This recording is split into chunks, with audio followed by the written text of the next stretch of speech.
Bonjour à tous. Aujourd'hui, j'aimerais qu'on parle de l'ego. Alors l'ego, qu'est-ce que c'est? C'est cette petite voix en chacun de nous qui dit « je ». J'ai faim, j'ai soif, j'ai envie. C'est ce qui va engendrer notre sentiment d'individualité et qui est aussi souvent à l'origine finalement de notre instinct de survie. Il est donc indispensable.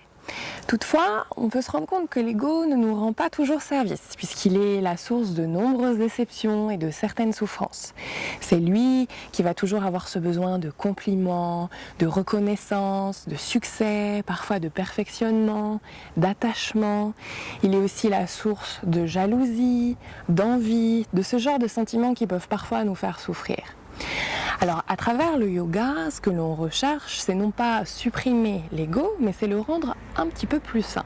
À travers la pratique des asanas, des postures, il y a différentes façons de déceler l'ego. Donc par exemple, c'est lorsque vous allez choisir de faire des postures dans lesquelles vous êtes le meilleur, où vous êtes vraiment à l'aise, qui vous semblent très faciles, plutôt que de choisir des postures dans lesquelles vous êtes un petit peu moins confortable. L'ego va aussi être dominant lorsque vous choisissez la force avant la patience. Lorsque vous voulez arriver forcément en bas pour toucher vos orteils, vous allez forcer la posture plutôt que d'attendre quelques semaines en douceur pour vouloir tout simplement naturellement toucher vos orteils. L'ego aussi est dominant lorsque vous n'êtes pas très enclin à accepter l'aide par exemple de votre professeur, mais surtout, et c'est souvent le cas, les accessoires comme par exemple les blocs ou les straps qui vous permettent de bien respecter vos alignements, de bien approfondir votre posture avec souplesse, mais au lieu de ça, vous préférez peut-être tout simplement aller toucher le sol. Ça, c'est une forme d'ego dominant. L'ego est aussi dominant lorsque vous choisissez de faire la variation la plus difficile, qui n'est pas forcément pour vous, puisque votre corps n'est pas toujours forcément prêt. Et enfin, une dernière chose, c'est lorsque vous manquez d'indulgence envers vous-même, tout simplement.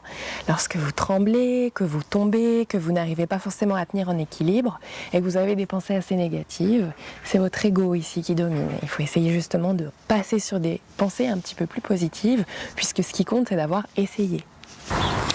Il ne faut pas oublier que le but ultime dans la pratique des postures, des asanas, c'est l'accessibilité à la méditation, du point de vue mental mais aussi physique.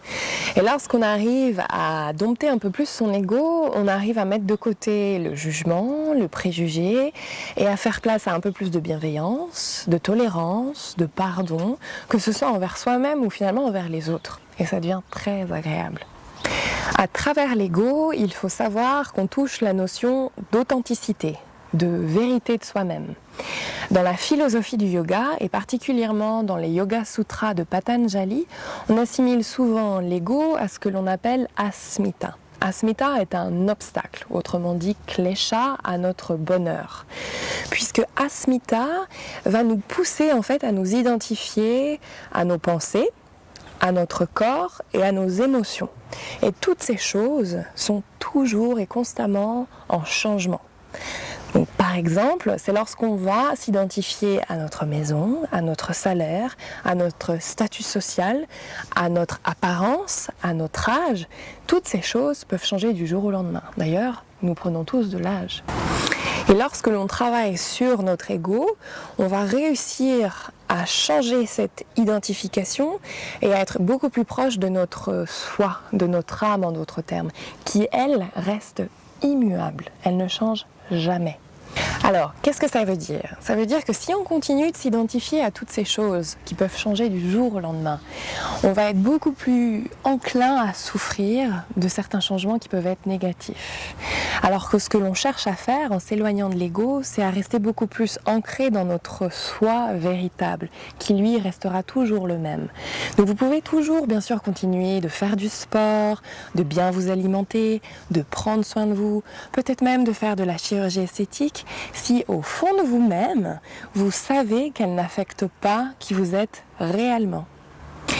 Pour conclure, lorsque vous arrivez à apprivoiser un petit peu plus votre ego, vous arrivez finalement à rester un peu plus connecté avec vous-même et à vous accepter. Alors, c'est un travail de tous les jours sur soi qui peut être parfois un petit peu difficile, c'est sûr. Mais continuez de pratiquer les asanas, peut-être de méditer, passer du temps en famille, aller vous promener dans la nature et au fur et à mesure que vous êtes dans cette démarche, les choses vont naturellement venir à vous. J'espère que ce sujet vous aura plu ou aura en tout cas attisé votre curiosité. N'hésitez pas à partager vos questions ou vos remarques ou à me demander peut-être de faire des vidéos sur d'autres thèmes. Je serai très curieuse et très contente d'avoir un petit peu vos avis. Je vous souhaite une très belle journée et je vous dis à bientôt. Namasté.